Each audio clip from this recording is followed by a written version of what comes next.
Video అయితే దీని ముందు వీడియోకి కంటిన్యూషన్ అనమాట. సో నెక్స్ట్ వచ్చేసి ఈ bright orange red shade colour sari అనమాట ఇది. సో ఈ శారీ వచ్చేసి ఏంటి అంటే బిన్నీ క్రేప్ శారీ అనమాట. చాలా లైట్ వెయిట్ ఉంది, బాడీ హగ్గింగ్ మెటీరియల్ అని చెప్పొచ్చు అనమాట ఇది.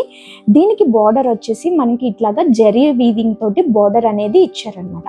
శారీ మొత్తం ఓవరాల్ కూడా ఇదే ప్రింట్ ఉంటుంది అనమాట మనకి.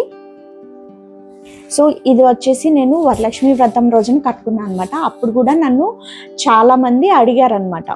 వ్రతం వీడియో అయితే పోస్ట్ చేయలేదు, కానీ నన్ను కాలనీలో చూసిన వాళ్ళు కొంతమంది అయితే అడిగారనమాట. అందుకోసం అనేసి ఈ వీడియో అయితే మళ్ళీ పోస్ట్ చేసిన. ఇది కూడా సేమ్ స్వాతి ఫ్యాషన్స్ బొటిక్ పేజ్లోనే తీసుకున్నాను. ఫంక్షన్స్కి అయితే కట్టుకుని వెళ్ళిపోవచ్చు అనమాట. హెవీగా అవసరం లేదు అనుకున్నప్పుడు ఇట్లాంటివి కూడా ప్రిఫర్ చేసుకోవచ్చు, మనకి ఇది బార్డర్ ఉంది కాబట్టి. నెక్స్ట్ ఇది వచ్చేసి కట్ వర్క్ బార్డర్ అనమాట. ఇది శారీ ఓవరాల్గా పెయింటింగ్ ఇట్లా ఫ్లవర్స్ తోటి వచ్చింది అనమాట. ఫ్లవర్స్ డిజైన్ వచ్చింది అండ్ కింద చమ్కీస్ తోటి కట్ వర్క్ బార్డర్ ఇచ్చారనమాట. సో ఇది కూడా సింపుల్గానే ఉంటుందండి, ఇది కూడా డైలీ కట్టేసుకోవచ్చు. అండ్ నెక్స్ట్ ఇంకొకటి ఏంటి అంటే కనుక ఈ శారీ వచ్చేసి నేను ఈ సంవత్సరం అమ్మవారికి డ్రేప్ చేసిన శారీ అనమాట. అంటే కనుక వింటేజ్ స్టైల్ శారీ అనమాట. ఓవరాల్గా చెక్స్ వస్తుంది శారీ మొత్తము.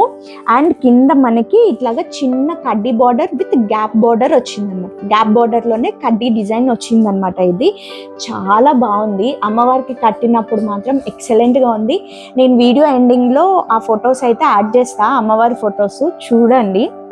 సో ఇదైతే వింటేజ్ స్టైల్ శారీ అనమాట. దీనికి బ్లౌజ్ అనేది నేను ఇంకా డిజైన్ చేయించలేదు. సో డిజైన్ చేయించిన తర్వాత కట్టుకుని మీ అందరికీ చూసాను. ఇదైతే పళ్ళు కూడా చాలా సింపుల్గా చాలా బాగుందనమాట. ఎట్లాంటి ఫంక్షన్స్కి అయినా కట్టుకుని వెళ్ళొచ్చు. ఇందులో డిఫరెంట్ కలర్స్ అయితే అవైలబుల్గా ఉన్నాయి మనకి వాళ్ళ పేజీలో. ఇన్ కేస్ ఎవరికైనా ఇంట్రెస్ట్ ఉంటే చెక్ చేసుకోండి. ఈ శారీ గురించి కూడా అడిగారు, అందుకోసం అని చెప్పి దీని గురించి కూడా డీటెయిల్స్ అయితే యాడ్ చేస్తున్నాను అనమాట.